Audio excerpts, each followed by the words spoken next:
Imagine waking up one day and realizing that the life you've been living, the victories, the pleasures, the desires you've pursued, was not truly your own. Imagine the chilling possibility that what you thought was strength has been carefully manufactured weakness, that every indulgence you congratulated yourself for, every comfort you clung to, every moment of pleasure you chased, was not a testament to your freedom, but proof of your silent slavery. Strange, isn't it? To think that the very things that make you feel alive could be the forces quietly draining your vitality. To suspect that what you call pleasure might not be a gift, but a curse.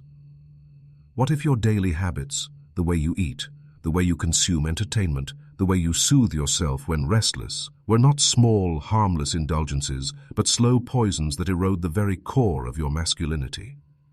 This is the paradox.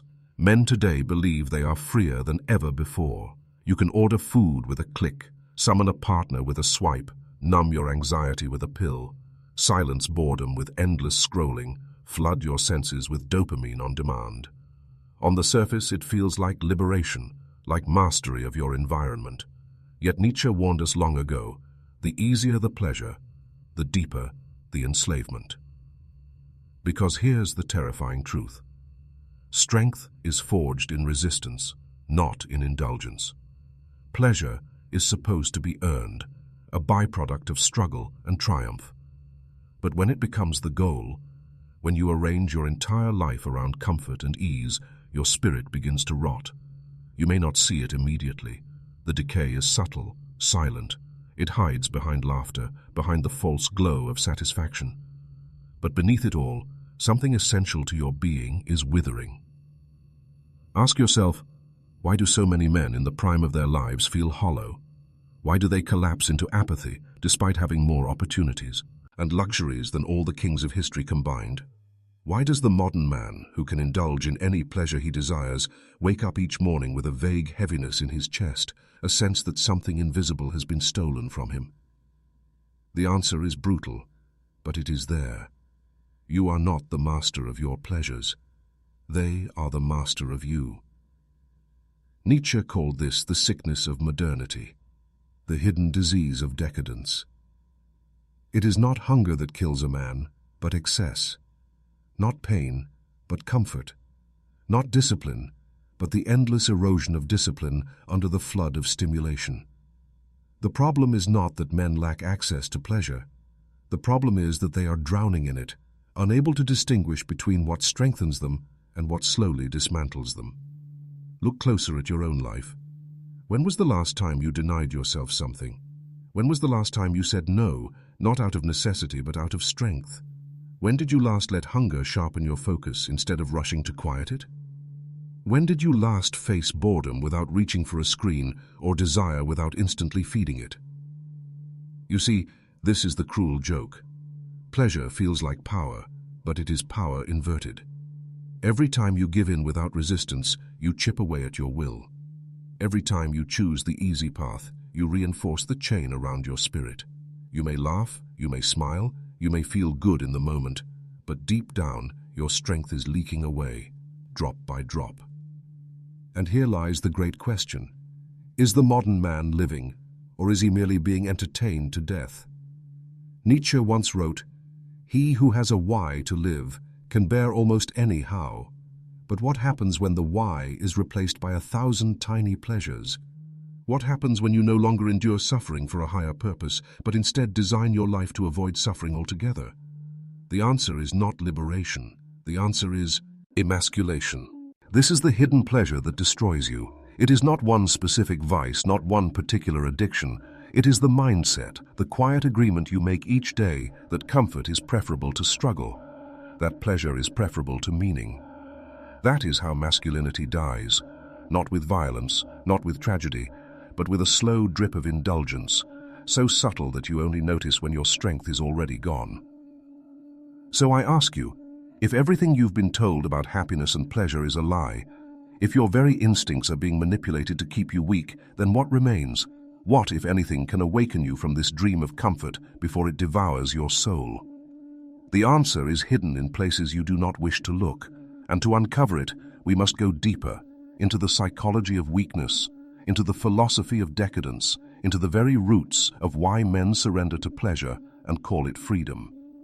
You might believe your choices are entirely your own, that you, in your independence, chart the course of your life. Yet pause for a moment and ask, who really decides what you want? Who plants the seed of desire in your mind before you even notice it growing? Carl Jung once warned that modern man suffers not from too little freedom, but from too much unconsciousness. He argued that the desires most men chase are not truly their own, but archetypal shadows, collective drives that society exploits without us ever realizing it.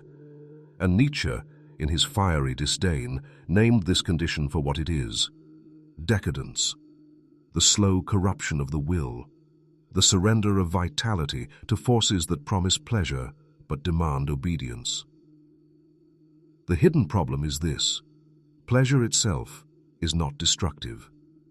The danger arises when pleasure becomes detached from meaning. Pleasure was once the reward for effort, the natural echo of discipline and conquest.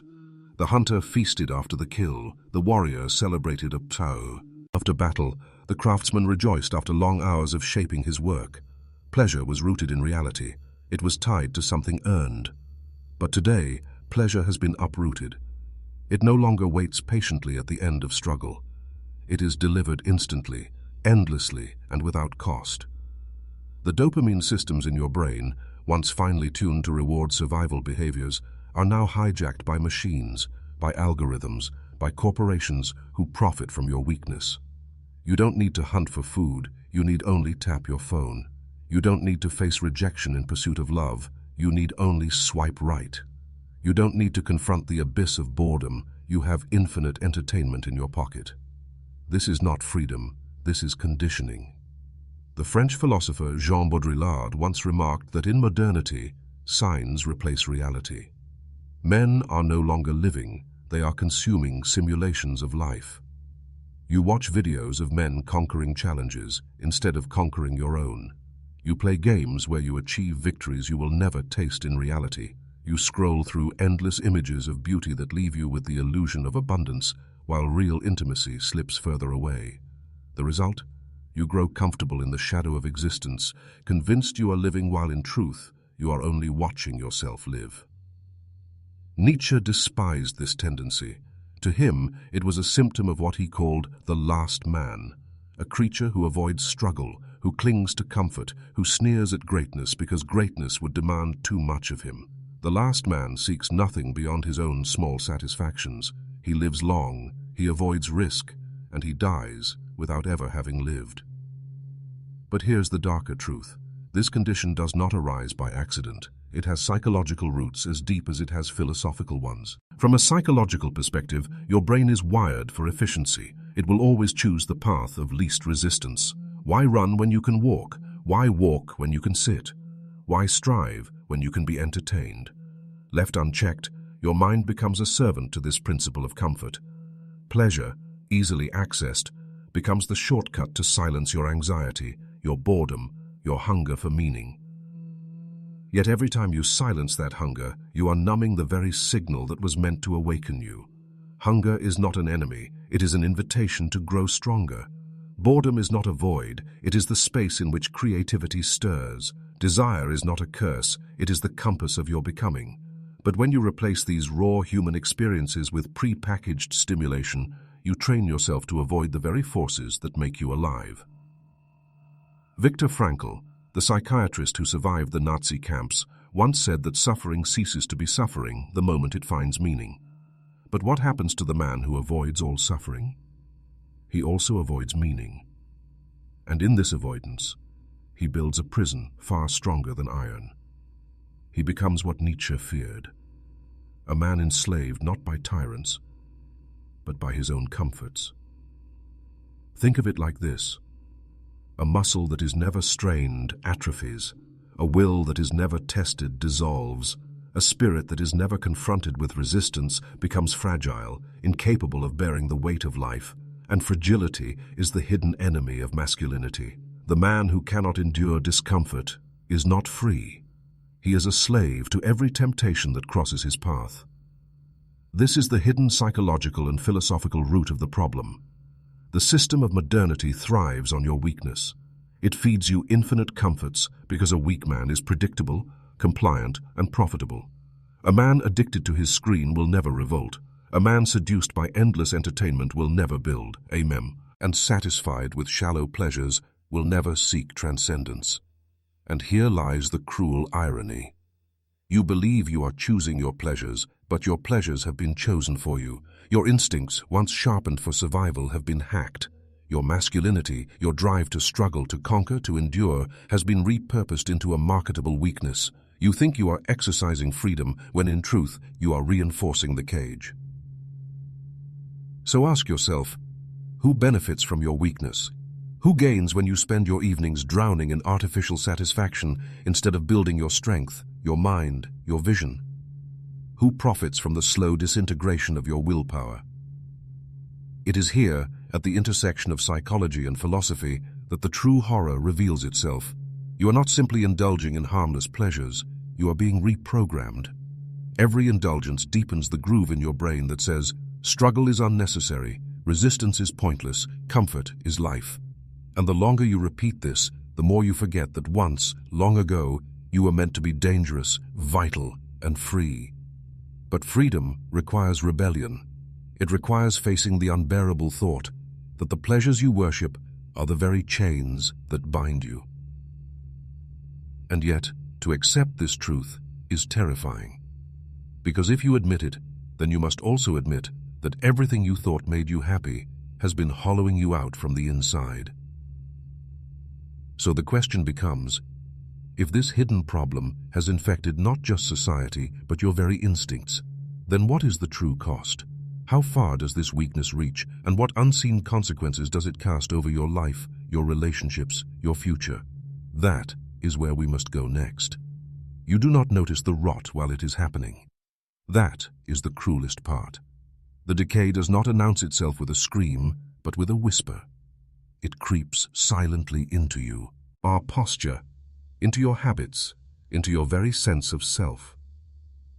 One day you wake up and wonder when you became so tired, so unfocused, so apathetic. But by then, the erosion has already taken place. What are these consequences? They are subtle, invisible, and devastating. Let's draw them into the light. The erosion of willpower. Every indulgence weakens the will. Every time you surrender to a pleasure without resistance, you reinforce the neural pathways of passivity. Your brain learns. Desire appears. Desire is instantly satisfied. The consequence? You no longer know how to endure the tension between want and action. You no longer know how to hold yourself in the fire of restraint. Over time, this reshapes you. Small challenges feel unbearable. Minor discomfort feels like injustice. You begin to confuse weakness for sensitivity and fragility for virtue, and when real adversity comes, and it will, you find yourself unequipped, trembling before the weight of reality. Nietzsche despised this condition. He believed the highest act of strength was to affirm life in its fullness, not merely the sweet, but also the bitter, to embrace suffering as necessary for growth. But when a man flees every sting of suffering, he flees life itself. He becomes, in Nietzsche's biting words, the last man, the one who blinks, who smirks, who avoids every risk and calls it wisdom. The hollowing of relationships. Consider what happens to your connections with others when your will is weakened. Pleasure-trained men approach relationships not as bonds of struggle and growth, but as markets of gratification. Women are not encountered as mysteries to be honored, challenged, and understood. They become objects to be consumed. Friendships are not forged in hardship, but sustained by convenience. Slowly, all human ties become transactional. You are with others as long as they feed your comfort. You withdraw when they demand more of you: commitment, sacrifice, endurance. Love itself becomes fragile, unable to withstand boredom, conflict, or delay. The tragic irony: by chasing endless pleasure, you destroy the very capacity for intimacy. You cannot love another deeply when you cannot first endure discomfort within yourself. Arthur Schopenhauer, bitter though he was, touched on this truth. Desire is endless, and every satisfaction is temporary. The man who builds his life around pleasure will never rest. He will move from one indulgence to another, mistaking variety for fulfillment, until the day comes when he realizes he has known everything except meaning.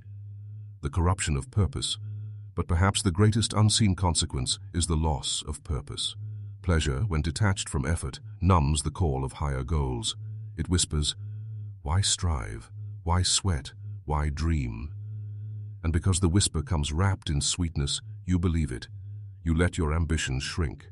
You convince yourself that small comforts are enough. Nietzsche warned of this with a parable. Man is a rope, stretched between beast and overman, a bridge, not an end. To live only for pleasure is to sit down halfway across the bridge and never move again. You remain suspended in mediocrity, neither beastly nor transcendent, lulled into stagnation by your own satisfaction. The tragedy is not that you fail to reach greatness, it is that you no longer even desire it. The fire inside you dims until you forget it was ever there. The cultural mirror. Now step back and look beyond yourself. What happens when millions of men fall into this pattern? Entire societies weaken. Strength is ridiculed, discipline dismissed, sacrifice mocked. Entertainment replaces philosophy. Consumption replaces creation.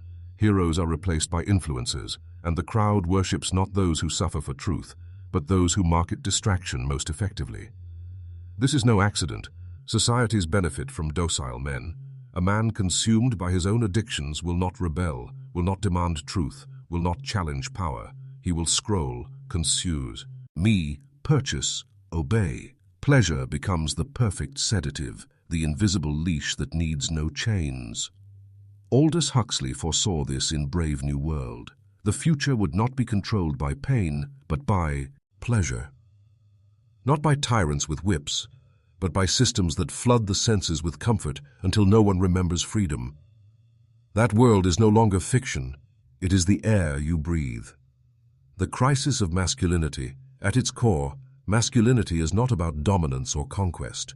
It is about bearing weight, to hold responsibility without collapsing, to endure pain for the sake of those you protect, to carry the burden of existence and still move forward. But when pleasure erodes this capacity, masculinity dissolves.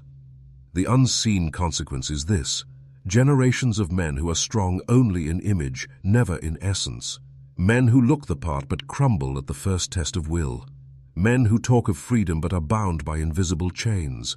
Men who have mistaken pleasure for purpose and in doing so have abandoned the very ground of their being. And the tragedy is that this weakness does not announce itself. You still smile, you still laugh, you still tell yourself that you are living well. But late at night, in the silence, the question gnaws at you.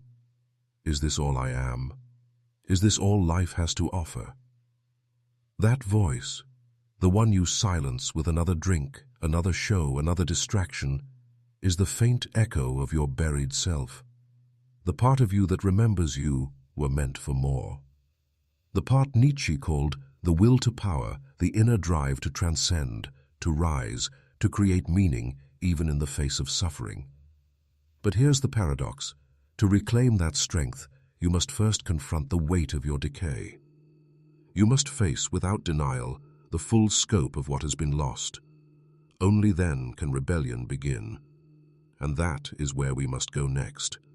Into the act of rebellion itself. What would it mean to fight back against this hidden enemy, to turn against pleasure's slow poison, and to reforge your masculinity in fire? Rebellion does not begin with violence, nor with shouting slogans in the streets. It begins in the silence of your own heart, when you finally whisper to yourself, enough.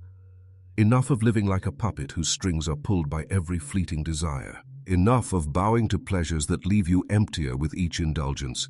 Enough of pretending that comfort is life. Rebellion begins the moment you admit that you have been enslaved and that you will no longer accept it. But how do you fight an enemy that hides in every corner of your life, that lurks in your devices, in your food, in your very instincts? How do you resist something so subtle, so sweet, that the entire world encourages you to surrender to it? The answer, paradoxically, is not to destroy pleasure, but to redefine your relationship with it. You must turn it back into what it was meant to be: a reward for conquest, not the conquest itself. Discipline as defiance. The first weapon in rebellion is discipline. Not the sterile, joyless discipline of routine, but the fierce discipline of freedom. The discipline that says, I am stronger than my impulses. I choose when to indulge. I choose when to abstain. Every time you deny yourself an easy pleasure, you sharpen your will. When you feel hunger and resist, you teach yourself endurance.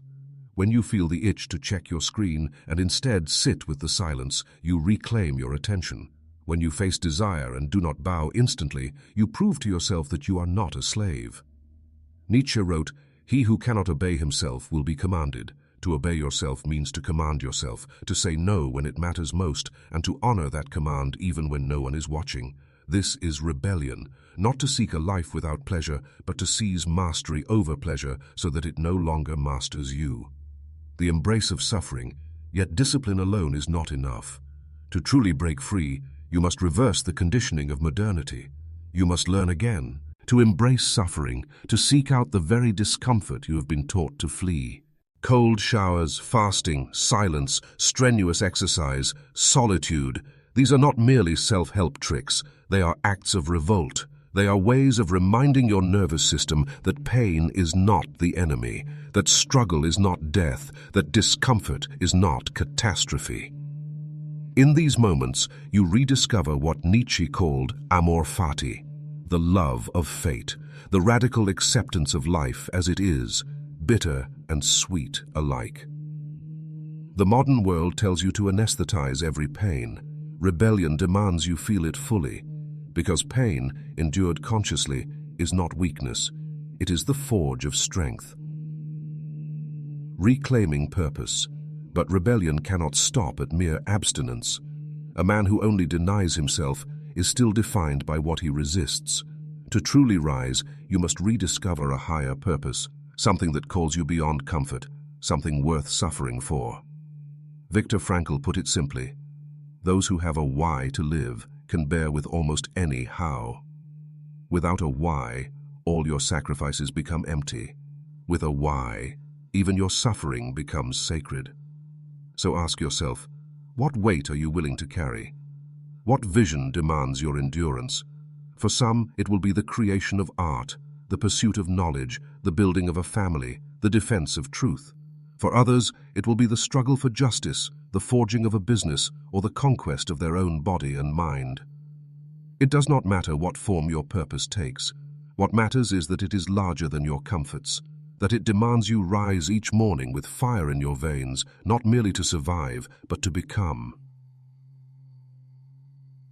Rebellion in daily life. Rebellion, then, is lived not in grand gestures, but in small, relentless choices. To wake early when every cell in your body cries for sleep. To finish the work you promised yourself when distraction seduces you. To look people in the eyes when shame tempts you to look away. To carry yourself with dignity, even when the world mocks you. These are not glamorous acts. They will not earn applause, but each one is a declaration of war against decadence. Each one is a vote for your future self over your present weakness. The warrior's stance, to rebel, is to become a warrior, not necessarily with weapons, but with presence. The warrior is not defined by aggression, but by readiness. He stands firm in a world that wavers. He holds his ground against storms of temptation. He lives by a code, not because it is easy, but because it is necessary. Nietzsche admired the ancient Greeks for this spirit. Their tragedies were filled with heroes who faced unbearable suffering, not because they hoped for rescue, but because they believed dignity lay in the struggle itself. To rebel today is to revive that spirit. To say, I will carry my suffering with pride. I will not flee from it, but through it I will become. The contagion of rebellion, and here lies the hidden power. Rebellion is contagious. When one man refuses to bow to pleasure, others see it. When one man carries himself with discipline and purpose, he awakens something dormant in those around him. He reminds them that masculinity is not dead, that strength is still possible, that freedom is still within reach. Society wants you docile because docility spreads, but strength spreads too. The man who rebels becomes a mirror for others. He does not need to preach. His very life becomes the sermon. The price of rebellion, but do not be deceived. Rebellion has a price. To deny yourself comforts will invite ridicule. To embrace suffering will earn you misunderstanding. To pursue purpose will separate you from those who still sleep in the haze of indulgence. You will be called extreme. You will be mocked as outdated. You will be resented for refusing what others cannot resist. But remember this, every rebel in history has been misunderstood. Every creator, every philosopher, every warrior who dared to rise above the crowd was first scorned before he was remembered. The question then is not whether rebellion is difficult. The question is whether slavery to pleasure is acceptable. And once you see the truth of your chains, can you ever again pretend to be free? Rebellion is not optional. It is the only way forward. And yet, rebellion is only the beginning. Once you have broken free, once you have embraced discipline, suffering, and purpose, there remains one final step: to grasp the ultimate truth. A truth so profound that it redefines not just masculinity, but existence itself. That is where we must now turn. There comes a point when rebellion is no longer about saying no to pleasure, or even about saying yes to discipline. Those are only the opening moves. The true battle lies deeper, in how you see existence itself. Because if you still believe life is something to endure only for the sake of avoiding decay, then you are not free, you are merely surviving. The final realization is this: life is not a problem to be solved, nor a prison to escape, but a reality to be affirmed, even in its suffering. Nietzsche called this amor fati, the love of fate, not just the acceptance of pain, but the radical embrace of it. To say, yes, even this, even the suffering, even the loss, even the struggle, I will it, I choose it. This is the ultimate rebellion, not merely resisting pleasure, but transforming suffering into joy, not begrudging life's hardships, but affirming them so deeply that you would live them again, over and over, eternally. The test of eternal return. Nietzsche once posed a terrifying question. What if a demon whispered in your ear, saying you must live this life again and again for eternity? Every joy, every pain, every mistake, every triumph. Would you curse the demon, or would you bless him? This is the ultimate test of your spirit. The man enslaved by pleasure would curse the demon, because his life, shallow and empty, is not worth repeating. But the man who has embraced suffering, who has carved meaning out of pain, who has lived not for comfort but for greatness, he would welcome the eternal return. He would say, yes, let it come again. I choose it. And that, Nietzsche insists, is the measure of true strength, not the avoidance of suffering, but the ability to affirm life so fully that you would live it eternally, without alteration. The redefinition of masculinity. At this point, masculinity reveals its deepest truth. It was never about external dominance. It was never about control over others. It was always about this inner capacity to affirm life, to stand face to face with existence in all its cruelty and beauty, and to say, I will it still. Masculinity, at its highest, is not fragile strength built on comfort. It is enduring strength forged in the fire of reality itself. It is the willingness to suffer consciously, to take responsibility willingly, to affirm fate joyfully. This is the freedom modernity cannot sell you because it cannot be bought. It is not manufactured. It cannot be downloaded, consumed, or packaged. It must be lived. It must be suffered. It must be chosen. The sacred paradox of pleasure. And here is the paradox. When you embrace suffering, when you no longer chase pleasure, when you no longer avoid pain, pleasure returns to you purified. It is no longer an addiction, no longer a sedative. It becomes what it was meant to be, a byproduct of struggle, a moment of sweetness earned by endurance. The meal after a fast tastes divine, the warmth after cold feels holy, the laughter after hardship carries depth. This is real pleasure, pleasure that strengthens, not weakens, pleasure that roots you deeper in life instead of numbing you to it. In affirming suffering, you redeem pleasure. The death of fear, when this truth takes root in you, something extraordinary happens. Fear dissolves. You no longer dread pain because you see it as necessary. You no longer fear loss because you have learned to embrace impermanence. You no longer cling to comfort because you have tasted something greater. You stand differently. You walk differently. You become dangerous again, not because you dominate others, but because nothing dominates you. You cannot be bribed by shallow pleasures. You cannot be controlled by threats of discomfort.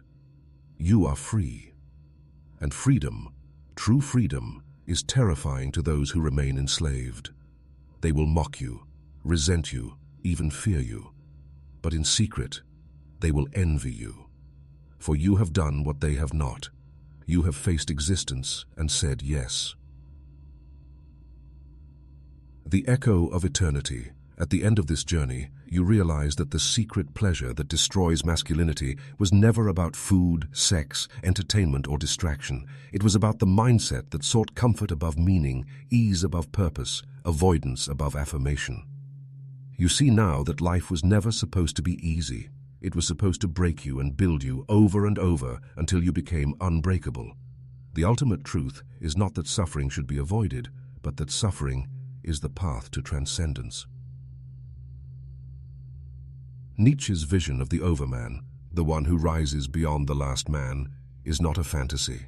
It is a possibility here and now for any man who dares to affirm life fully, for any man who dares to look at his chains of pleasure, break them, and step into the storm willingly. The cinematic conclusion: so imagine yourself, years from now, standing at the edge of your life. The crowd around you has lived for comfort. Their faces are lined with regret. Their eyes are heavy with wasted time. And you stand differently, weathered, scarred, perhaps even broken in body, but unbroken in spirit. Because you chose to live, because you bore suffering with dignity, because you embraced fate, and in doing so, became fate. When the demon whispers to you, promising eternal return, you will not shudder. You will smile, and you will say, yes, again and again. I choose it still. This is the ultimate truth. Masculinity is not destroyed by suffering. It is destroyed by the refusal to suffer. And it is redeemed eternally by the man who dares to affirm life in all its savage beauty. The secret pleasure that once weakened you becomes powerless, and in its place rises something greater than pleasure, the joy of existence itself.